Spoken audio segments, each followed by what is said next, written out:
1970, Puget Sound, Washington. Era uma coisa emocionante de se fazer, até todo mundo querer fazer. O que disseram que você iria fazer?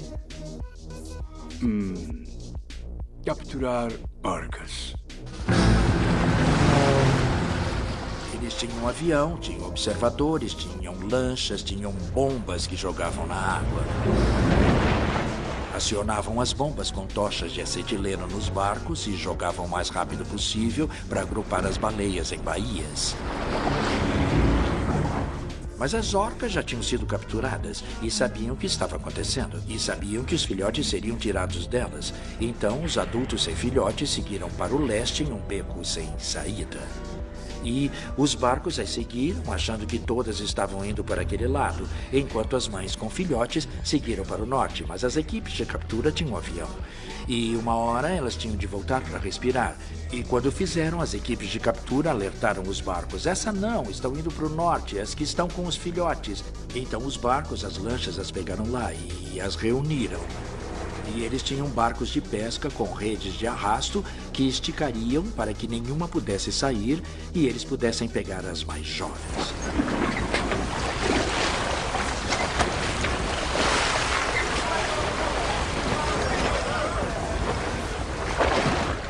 Estávamos atrás só das pequenas. Eles tinham as pequenas que queriam encurraladas.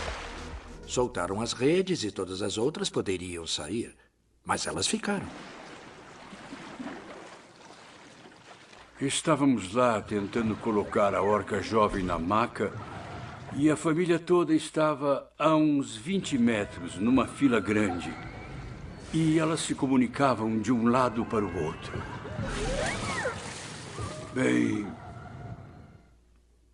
então entendi o que estava fazendo, sabe?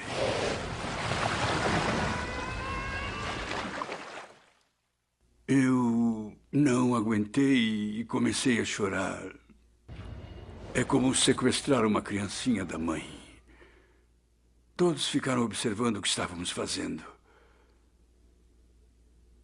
Mas o pior que me lembro, e não consigo pensar em nada pior que isso, e isso é bem ruim, é que quando acabou toda a caçada, havia 3 baleias mortas na rede. E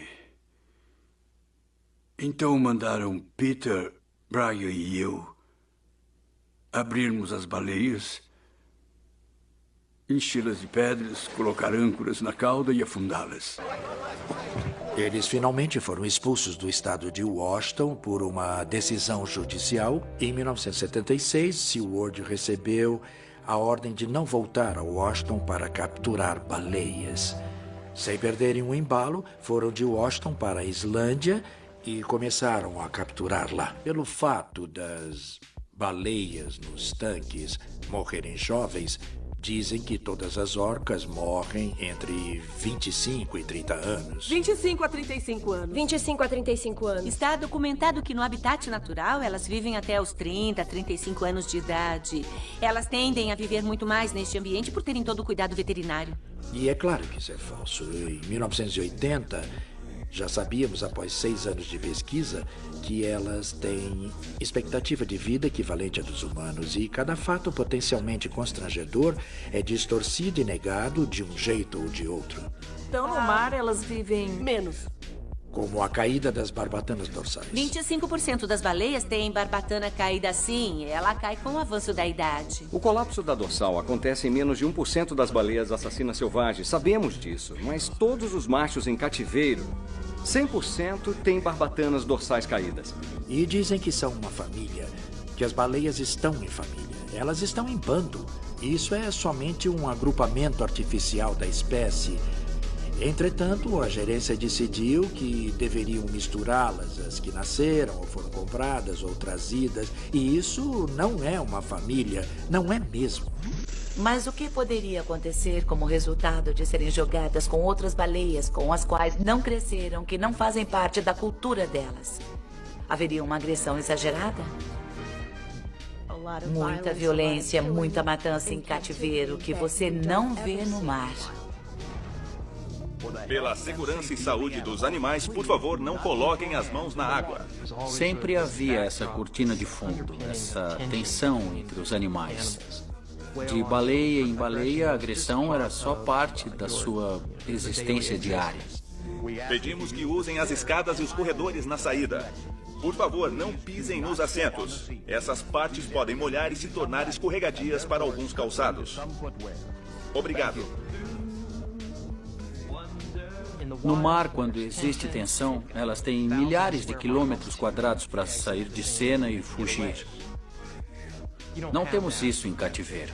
Já imaginou ficar num local fechado e pequeno de concreto durante a vida toda, quando está acostumado a nadar 160 quilômetros por dia?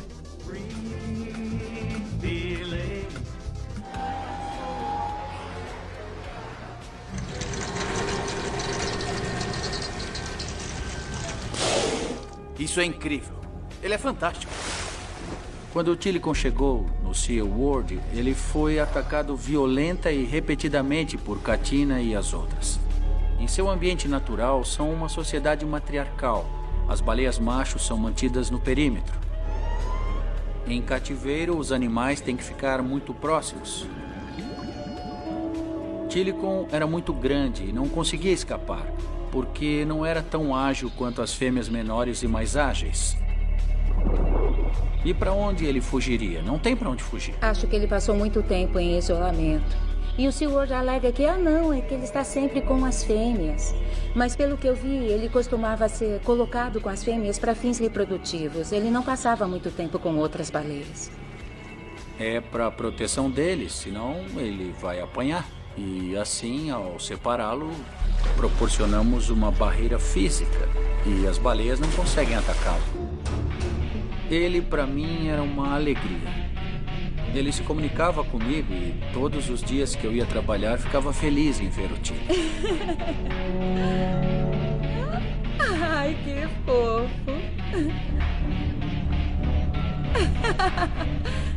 Você é tão fofo. Nunca tive a impressão de que ele, enquanto eu estive lá, ai meu Deus, que baleia assustadora. Não, de maneira alguma. Talvez, em parte, seja só nossa ingenuidade, ou sei lá. Sabe, porque nunca soubemos de todos os detalhes do episódio com Kelty.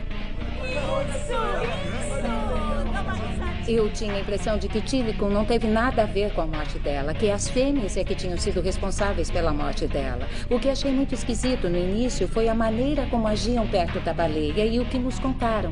Pareciam duas coisas diferentes. No primeiro dia que ele chegou, lembro de que uma das treinadoras mais velhas do SeaWorld, o Tilikum estava num tanque, ela estava andando sobre um portão, abriu o zíper da roupa de mergulho, deixou a parte de cima presa à cintura e ficava arrulhando e falando: "Ei, Tilikum, você é uma baleia muito fofa." Ela ficava brincando e falando com ele.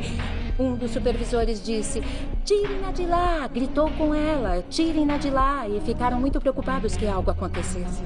E lembro de pensar: por que vocês estão tão preocupados se ele não a matou?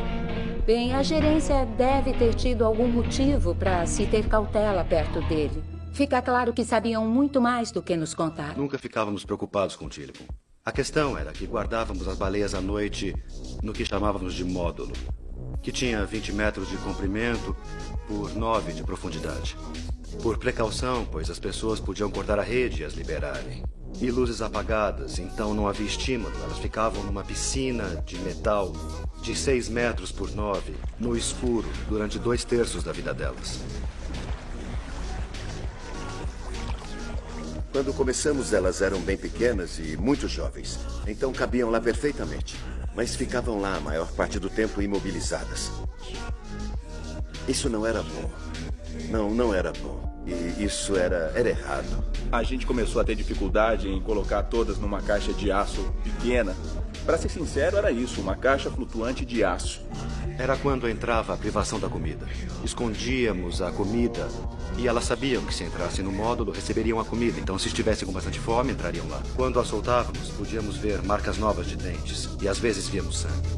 Fechar aquela porta e saber que ele ia ficar lá trancado a noite toda era muito difícil. Nossa. Se for verdade, isso não era apenas desumano, era muito pior. Bom, Provavelmente foi isso que o levou ao que eu penso ser uma psicose que... ele estava prestes a explodir, ele ia matar. Um funcionário morre após...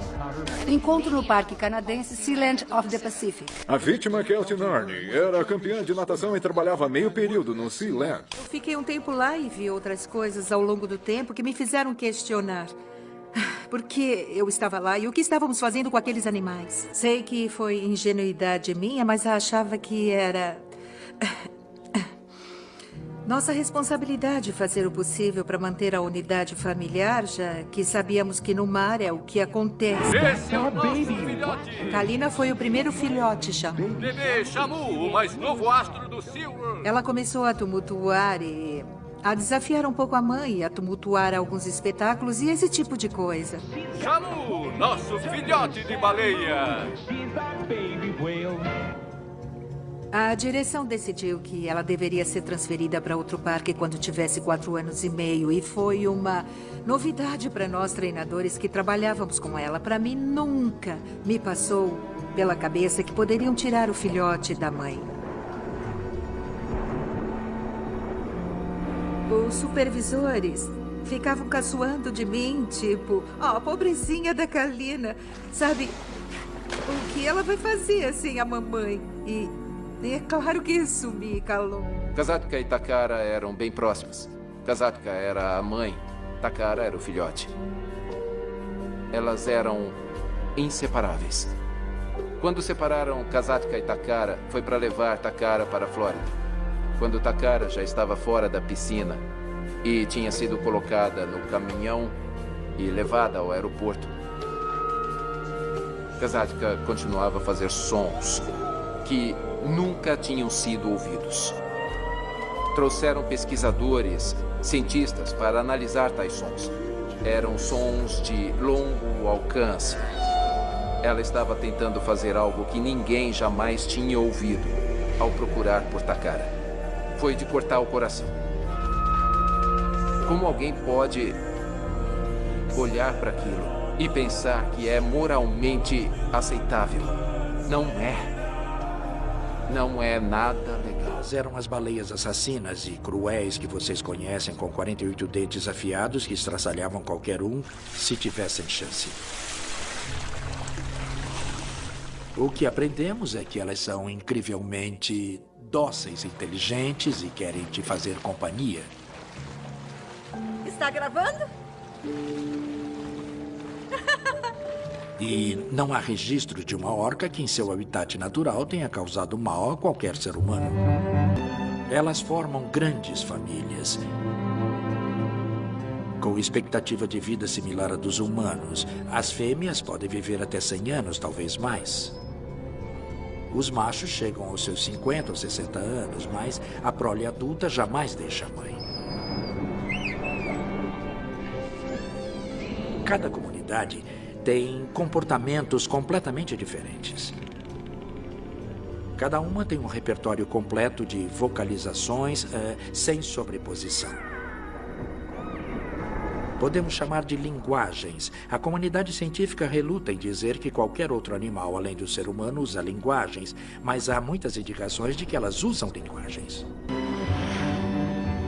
Mas fazendo essas performances, muita gente vai falar assim, mas isso parece uma performance de um circo. Muita gente se questiona isso, mas isso é um show. Não. O que essas orcas fazem aqui é o que as orcas fazem na natureza.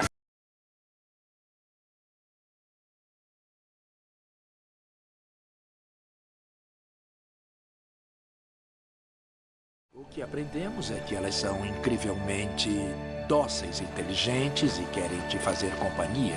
E não há registro de uma orca que em seu habitat natural tenha causado mal a qualquer ser humano.